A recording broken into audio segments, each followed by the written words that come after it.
Assalamualaikum warahmatullahi wabarakatuh. Shalom, Om Swastiastu, Namo Buddhaya, Salam Kebajikan. Welcome to our discussion. Dimana kita bakal bahas tuntas nih masalah yang ringan tapi penting untuk kita bahas.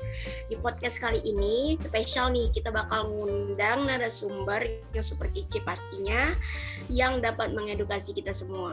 Topiknya adalah intoleransi yang ada di Indonesia. Sebelumnya itu, mari kita mengenal diri dengan interviewnya dulu. Di model saya ada Asnandiko, Saya Lukman Arif Pohan.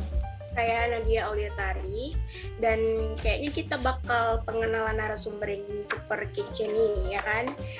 Narasumber kita nih ada Yeremia Jonathan, Natasha Balkis, dan Anissa Ayu Anggraini. Kemudian dilanjut ada Munadia, ada Lina Mariani Sihombing, Suri Jenia, dan juga Amanda. ada Belika Olivia, Yana Amsila Panjaitan, dan Marugi Tua Nababan. Oke, baiklah, tanpa berlama-lama lagi, mari kita lanjutkan ke sesi berikutnya, yaitu tanya jawab bersama para narasumber. Nah, kali ini nih aku mau nanya ke Nisa nih. Menurut Nisa, kenapa sih intoleransi itu bisa terjadi? Menurut saya, awal dari sikap intoleransi itu terjadi karena kurangnya sikap saling menghargai dan menghormati perbedaan yang ada. Ini kita kan hidup di negara multikultural nih, yang memiliki banyak perbedaan dan keberagaman yang ada di lingkungan. Seperti dalam sila ketiga yang berbunyi Persatuan Indonesia, artinya kita harus bisa mengembangkan persatuan Indonesia atas dasar Bhinneka Tunggal Ika. Jadi banyaknya perbedaan antara suku, agama, ras, budaya, bahasa harus bisalah saling menghargai. Gimana caranya supaya kita tuh tetap bersatu gitu. Itu menurut saya. Jadi lebih harus menghargain aja lah ya kan. Terus aku nih bakal nanya ke Tasya nih. Kira-kira di sekitar Tasya ada nggak sih orang yang mengarah ke arah intoleransi? Boleh dijelasin dikit dong kayak mana? Kalau di sekitar aku sih alhamdulillah nggak ada ya, Nat. Soalnya aku tinggal tuh di tempat orang-orangnya tuh kayak berasal dari bermacam-macam suku, agama, dan budaya gitu. Jadi kami sebisa mungkin itu satu sama lain menjaga kedekatan lah, kebersamaan gitu. Jangan sampai ada yang bisa memecah belah. Jadi kan kalau paten juga nih ya kan, walaupun bermacam-macam, beragam-ragam tetangganya, tapi tetap satu gitu, saling menghargai juga tuh kuncinya gitu kan. Benar. Nah, kalau sekarang nih aku mau nanya ke Yeremia Jonathan ini. Nah, pernah nggak sih ngerasain menjadi korban didiskriminasi karena intoleransi? Aku pernah sih ngerasain intoleransi karena mayoritas circle pertemanan aku itu kan mayoritas sukunya itu Minang dan Melayu. Nah, sedangkan aku Batak sendiri gitu kan. Jadi pernah terjadi suatu kejadian kayak lagi ngobrol yang fokusnya tuh ke aku, jadi kayak cerita gitulah, bisa dibilang. Nah terus teman-teman aku bilang, enggak itu bohong tuh, Batak bohong tuh, dia tuh si Batak gitu.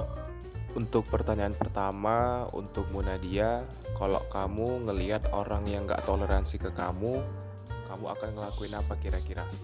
Nah, sikap toleransi itu kan tergantung wawasan seseorang ya.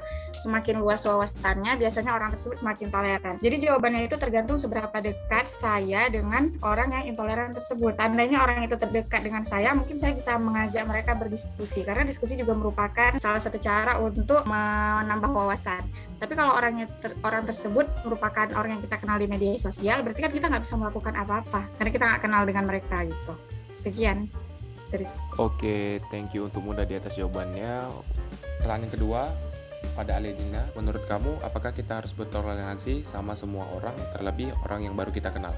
Kalau di aku, kita harus bersikap intoleransi kepada semua orang meskipun kita baru pertama kenal sama orang itu. Itu adalah termasuk salah satu sikap menghargai untuk orang yang pertama kali bertemu sama kita. Misalnya kita di tempat makan, ada orang yang berbeda keyakinan nih sama kita. Ya kita hormati, kita juga ikut hening, kita ikut. Istilahnya kita menghargai lah dia melakukan ibadahnya menurut kepercayaan dia, menurut pandangan saya. Oke, thank you kepada Adelina. Untuk pertanyaan ketiga kepada Amanda, pertanyaannya adalah, menurut kamu, apakah toleransi itu termasuk kepada menormalisasikan sesuatu?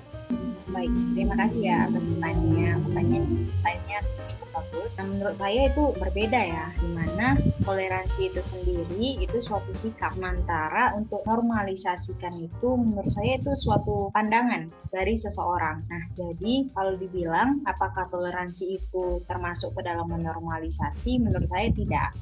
Karena normalisasi itu lebih kepada pandangan seseorang untuk menanggapi suatu sikap. Contohnya begini, dia nih datang cepat tepat waktu gitu kan. Nah, itu ada suatu ketika dia datang telat. Nah, jadi kalau menurut pandangan orang sekitar itu dia bilang oke lah kita kasih toleransi ya gitu kan. Nah, sementara ada orang yang merasa bahwa toleransi itu kayak dia kan telat, kenapa dibiarkan gitu aja gitu kan. Sementara ada konteks yang bernama toleransi gitu. Jadi dari situ terlihat jelas perbedaan antara toleransi dan normalisasi. Oke, thank you Amanda atas jawabannya. Pertanyaan yang keempat kepada Suri. Pertanyaannya adalah, bagaimana cara kamu menanggapi jika kamu mendapatkan sikap intoleransi?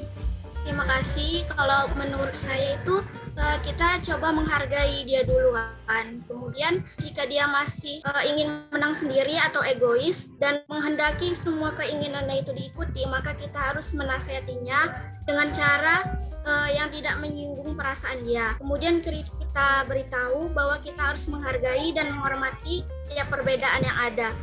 Kemudian kita harus menumbuhkan rasa saling peduli terhadap orang lain dan saling tolong menolong jika ada yang memerlukan bantuan. Kita nggak boleh bersikap acuh tak acuh pada orang lain karena kita juga memerlukan bantuan orang lain. Terima kasih.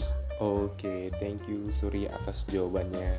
Yang pertama untuk Monica Olivia, menurut kamu apa akibatnya yang didapat dari pelaku yang tidak memiliki toleransi tersebut?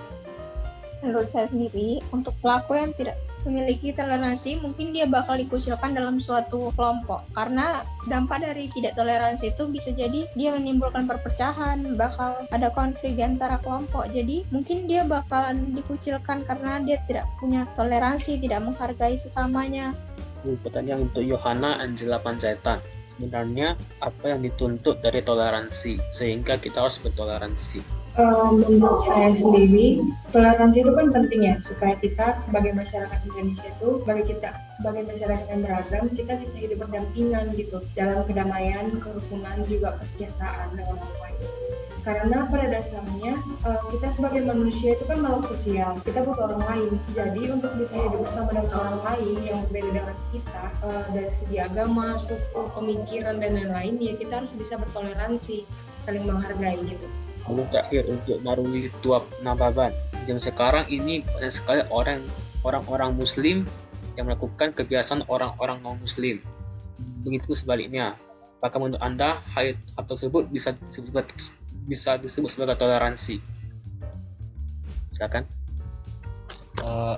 Menurut saya itu adalah bagian dari toleransi, karena contoh nyatanya itu ada di daerah Sulawesi yang dimana mereka atau masyarakat setempat saling membantu dengan contoh jika agama Islam yang melakukan sebuah acara atau perayaan-perayaan tertentu, masyarakat atau mereka yang dari Kristen dan agama yang lain membantu kebersihan. Nah, begitu juga sebaliknya jika agama Kristen atau agama lain yang melakukan acara atau perayaan-perayaan tertentu, mereka sahabat kita atau masyarakat dari daerah tersebut juga ikut membantu dalam kata mau agama apapun mereka akan saling membantu. Nah, bagian ini adalah bagian dari saling menghargai dan saling menjaga kerukunan antar umat agama, walaupun pada beberapa agama tidak untuk hal tersebut, namun tetapi masyarakatnya sendiri yang melakukannya. Nah, hal tersebut adalah bagian dari prinsip mentolerir secara kemasyarakatan dan kerukunan umat antar agama. Menurut saya ini adalah bagian dari toleransi.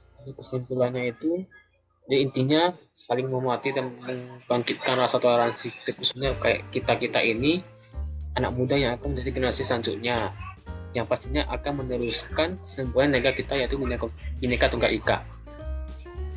Wah, nggak terasa nih Sob, udah di penghujung acara, yaitu penutup. Semoga konten diskusi kita kali ini dapat mengedukasi kita semua untuk meningkatkan nilai-nilai persatuan kita sesuai dengan semboyan Bhinneka Tunggal Ika. Saya mewakili para interviewer pamit undur diri. Sampai jumpa di lain waktu dan sampai jumpa di kesempatan selanjutnya.